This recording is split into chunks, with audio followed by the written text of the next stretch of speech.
Hello, and welcome to Moms for Book Liberty, the podcast where a couple of moms fight back against groups trying to control what our kids can read. with each episode focusing on a specific book that has found itself on the chopping block of censorship.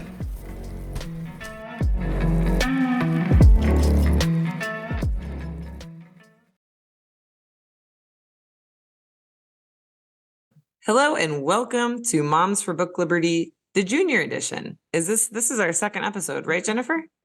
Yes, our second one. It took us a while to get here, I feel like. Yeah, I know. And these junior episodes are so fun. I know they're fun, but it's also kind of sad that we have to do them. Yes, that is a good point. But we are kicking off Pride Month with we've got lots of good episodes in store for our listeners, right? Yes, we've got my Uncle Bobby's Wedding, right? Oh, Is that yeah. the one? Yeah, I read that one a couple years ago, kind of by accident, but that one's written by Sarah S. Brannon, and that's a picture book, and the illustrations are beautiful. Yes, it's such a pretty one. I was just reading it with my daughter, and we were just talking about how beautiful the illustrations are. And I definitely cried when I read this one. Aw. And then the other one we're going to do, which is a junior edition, but it's not a picture book, is called Melissa. It used to be called George, but it got renamed to Melissa. It is definitely a junior edition, but like I said, it's not a picture book, but it's still just an amazing read. And I won't give it away, but my daughter actually just finished reading it and she loved it. So I'm excited to cover that one. Yeah, and I haven't read that one yet, so I'm excited to read it. Lastly, we are going to do a double episode. We're going to combine two graphic novels in one.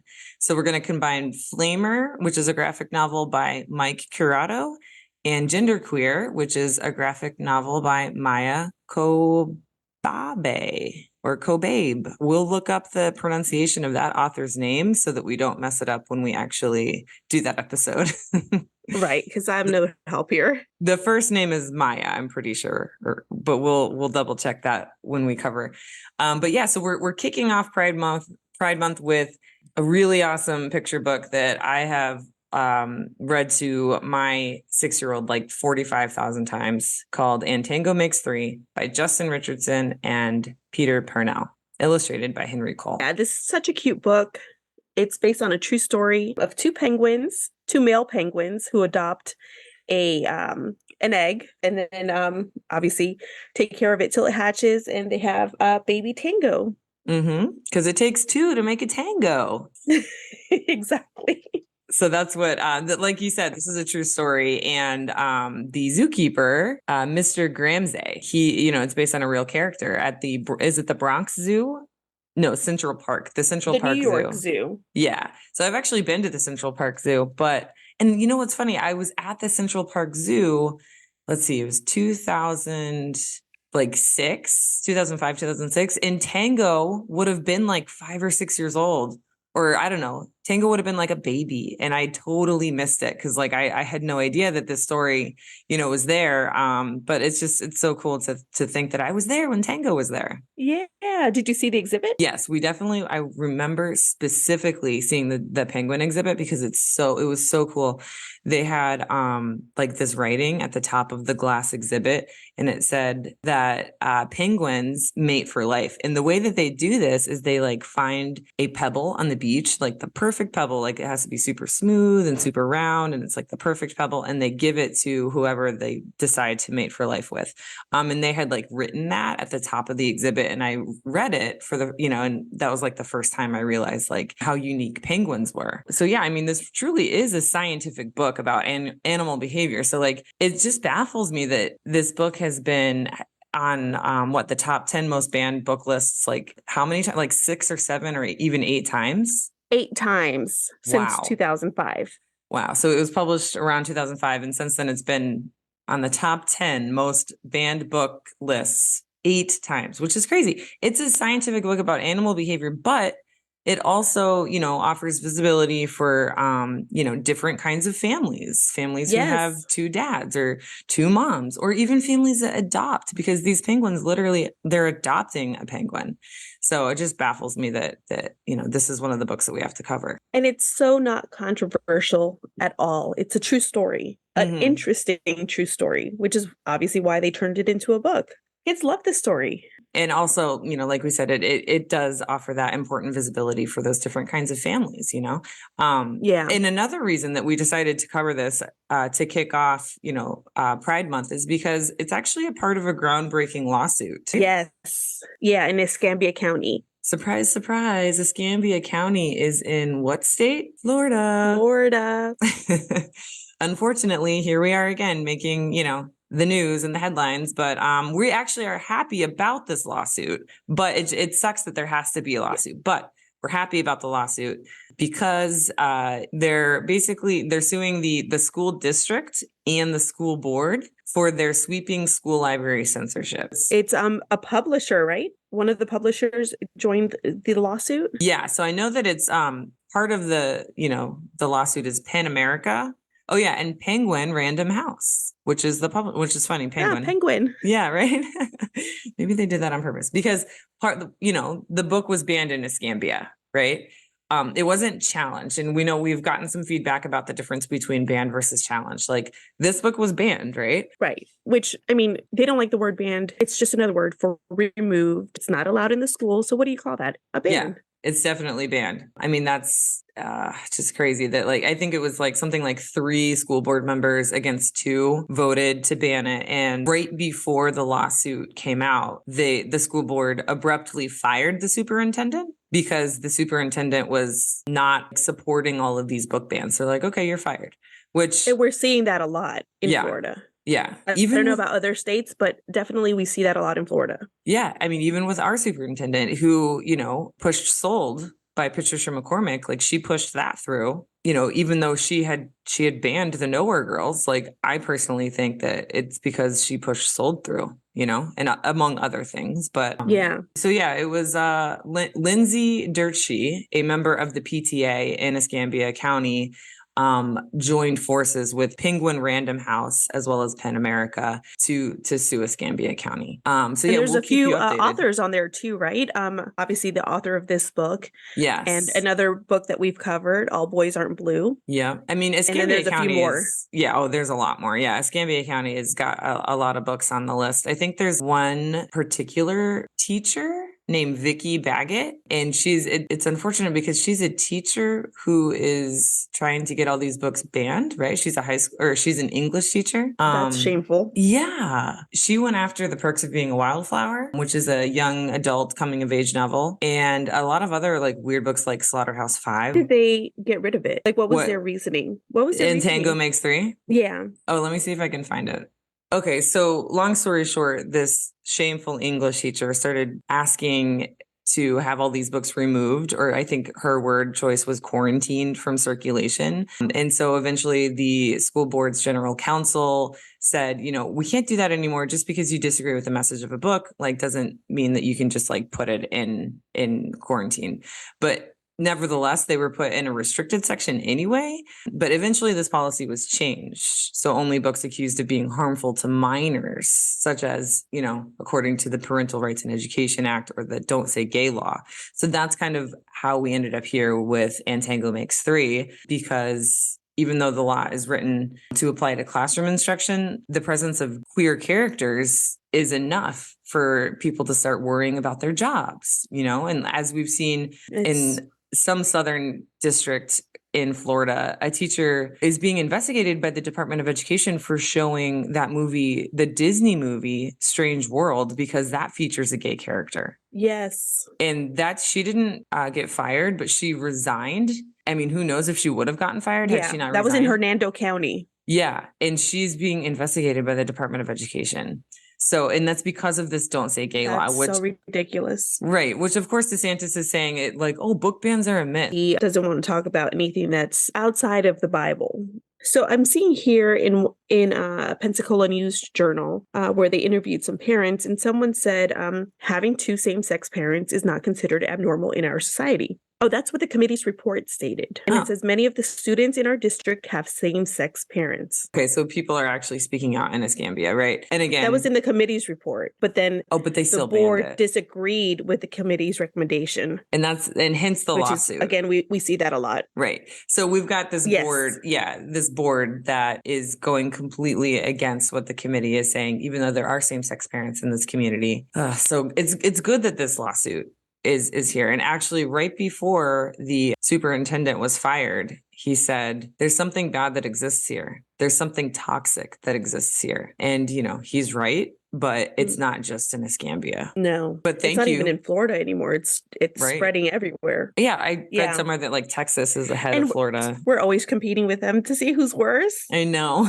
This is a book that has a lot of awards as well. And we keep seeing this. Books that have won many awards are popular books and they keep taking them out of circulation. For instance, this one has won multiple awards, including the American Society for the Prevention of Cruelty to Animals, the Henry Berg Award in 2005, the American Library Association Notable Book in 2006, Bank Street Best Books of the Year, and the Rainbow Project Book List in 2008. And it's been a finalist for the Lambda Literary Award. And then, of course, it's also one of the top 10 most challenged books. 8 times. 8 times. Which I think is... publication in 2005. I mean, that's a badge of honor right there. 8 badges of honor, if you ask me. But yeah, I mean, this book is definitely awesome. And it's a quick read. It's a scientific read. Not only are you learning about animal behavior, but like you're learning about families. Like the book actually starts out discussing all the different like types of animals in the zoo and like the families in the zoo. Because it's, it's sort of just like talking about how all animals have families. And then it goes on to say something about like some are different, I think. Yeah. And what a great way to explain it to children, Yeah. And the book goes on to say that at some point, every year the boy penguins start to notice the girl penguins and they become a pair, which is unique in the animal kingdom. Like they actually couple, like not all animal species will like become a couple. So it is unique that they, become this couple. And then they go on to talk about how there were 2 penguins in the penguin house that were just a little bit different. One was named Roy and the other was named Silo, and they were both boys. And then it goes on to say, they did everything together, just like the boy and the girl penguin did together. And at first you're like, oh man, they're best friends. But then when they watch how the other the other penguins made homes together, and they start to make their home together. Mm-hmm. So they collect all the little pebbles and they do all the, they the copy stuff. Yeah, it's cute because like they're copying the boy and the girl penguins around them, and they're doing it together because they love each other. And that's what Mr. Gramsci, the penguin keeper, says. Oh, they must be in love. And he's a penguin keeper. Like he knows. He's like the expert on penguins. So he's watching, and he's a scientist, and he's like, all right, these guys are in love. I'm gonna, my scientific ears are perked. I'm gonna keep observing what they're doing. And he observes that like they make this nest and they start sitting on this egg-shaped rock. Yes. And they like keep But nothing happened. No, they kept waiting for it to hatch, and the rock was not going to hatch. Right. And it's sad because it's like they're even like turning the egg or the rock, and they're sitting on the rock, and they're like treating this rock like it's an egg, and they sit on it and they sit on it and nothing happens. Right. And so then one day Mr. Gramsci has an egg that needs to be cared for. And so he decides to put it in the nest to see what happens. Yeah. And this wasn't like an extra egg that apparently this other penguin couple laid 2 eggs, and they weren't very good at taking care of 2 penguins. So instead of letting the one penguin die, because apparently he had seen that happen. So he's like, okay, instead of letting this one penguin die, I'm going to take this egg and give it to Roy and Silo. And then that's exactly what they did. They sat on it in the morning and they sat at night. They sat through lunchtime and swim time and supper. I think it's just so cute to imagine these little penguins like taking turns, these 2 daddy penguins, right? Taking turns sitting on their egg, turning it so that it stays warm. It's just, I don't know. It's super cute. I know it's an adorable story, but they didn't read a book that made them gay. Yeah. So let's talk about that. Cause like I was trying to think of like all these different kinds of children's books. So the one I could think of was like Where the Wild Things Are, right? Which is pretty commonly known. Like people know that book, Where the Wild Things Are. And it's, so basically it's about this kid who's got this like monster costume, and he's like, and I'm going to gobble you up. And then his mom sends him to his room without any dinner, which arguably is kind of harsh, but either way, then he like runs away. or he's imagining that he's going to run away. But if you're a kid reading the book, like for all you know, he's like running away. He found a boat and he's sailing in his boat to this island, right? Why aren't we banning this book? Like, we don't want our kids to go running away in monster costumes. So like, shouldn't following this logic, shouldn't we ban this book? Or like, for that matter, the Three Little Pigs, like, it's teaching them to, I don't know. That book has been challenged too. Oh my gosh. Stop. That book has been challenged. Yeah. Okay. Well, for that reason. Why? Because the wolf blows down the house? No. The Where the Wild Things Are. Oh, I thought you were talking about the Three Little Pigs. No. That one might have been too. Who knows now? Okay. So it was challenged because like they don't want kids to go run away, or it was challenged because the mom sent him to his room with no dinner? Both, I believe. And then okay. I think they didn't like that there were monsters in the book. Oh my god. That it was scary. Well, yeah, actually, I read some comment on some page where it was like, yeah, I was in the library the other day and this mom came in and she started yelling at the librarian. And she said it was because like her kid checked out this book and there were two parents in the book and they were fighting with each other. And she didn't want her kid to like read about parents fighting with each other. It just goes to show that people are going to get upset about whatever they want to get upset about. And, you can't please everyone. I mean, that it goes back to cancel culture. Like you can't cancel things that you don't like. I'm not a big fan of crunchy peanut butter, but I'm not going to go out and cancel crunchy peanut butter, Exactly. And if she was worried about what her child might read, why didn't she read it beforehand? Yeah, true. Be a more involved parent. But that falls on our shoulders, our responsibility as parents. Yeah. And it also falls on our responsibility as parents to not be like hateful, homophobic individuals, because it's not a choice. And there's nothing wrong with this lifestyle, and love is love. And that's why, we're doing this podcast. That's why we're covering these books, especially during Pride Month, because the queer community is under attack, and we're not going to just sit by and let it happen. Like we're going to be the voices, those annoying voices in your car or in your house or whatever, encouraging you to speak up and sue your school district. Seriously, if you can, speak up, show up. Yeah, really. If you got the money, you got the time, go ahead. The more of us that show up, the better. Exactly. I was going to say in Hernando County, yesterday or the day before, they had a school board meeting and there were over 1,000 people that showed up. Obviously, not everybody was in favor of books, but a good majority of them were. That's right. So the more we show up, the more we speak up, that's awesome. And we can't be the silent majority, because that's oftentimes what it is. Like it's the loud minority. We have to be the loud majority, because in the recent past, it's been, like what was it? One person in, I forgot which county, but somewhere in Florida, of course, banned the poem The Hill We Climb by Amanda Gorman. Oh, yes. That was in, I think, Broward or somewhere down south. One person got this entire book, The Hill We Climb, because it's a poem, right? But it was turned into a picture book, and it's beautiful. The pictures are beautiful. The poem is beautiful. And one person who put Oprah Winfrey as the author on the complaint form is responsible for taking this book out of. Yes, and we're going to cover this book soon. Yeah, we're going to do that for our Juneteenth episode. But I just can't believe that one person has that much power, and it's a shame. But like we need to respond in in a much larger way. We need to fight back. Yeah. And that's usually what it is. It's not like a bunch of people are going out to challenge these books. It's one or two people in each county going in and challenging all these books. It's very, very rare to see plus 10, people doing it. So, and here in Flagler, we can't get away with it. Yeah. Here in Flagler, it's like 3 women from Moms for Liberty. So. Yeah. And of the 3, only one of them has a high school student. So yeah, that was like quick and easy. I mean, this is a really quick and easy and awesome book to read with your little ones. Or even, if you like penguins, pick it up. Like you don't have to be little to read it. But what's really cool about this book is it comes with a compact disc, if you are one of those people that still has a CD player somewhere. And guess who narrates the story on the compact disc? Do you know, Jennifer? I have no idea. Tell me. Neil Patrick Harris, who I love. Oh, yeah. So most of you would know him from How I Met Your Mother. He's Barney from How I Met Your Mother, and he's awesome. I love him. But he's also he's part of the queer community, and he has a family He's got a partner and they have kids, and so their kids have two daddies. So like this is a perfect book for him to get behind and promote, because families like that, and it's important, for visibility. Mm-hmm. So the next books we're gonna do is Flamer by Mike Corrado and Genderqueer, a memoir by Maya Kobab. Yeah, and we'll double check the pronunciations on that after this. But yeah, so I'm excited about that because, like we said earlier, it's going to be a double episode where we do two books at once because they're both graphic novels. After that, got some more great books that we're going to cover. So make sure you like and subscribe on wherever you get your podcasts so that you get that fun notification whenever we release a new episode. Yes, and also remember, they can't take books away from you if you've already read them.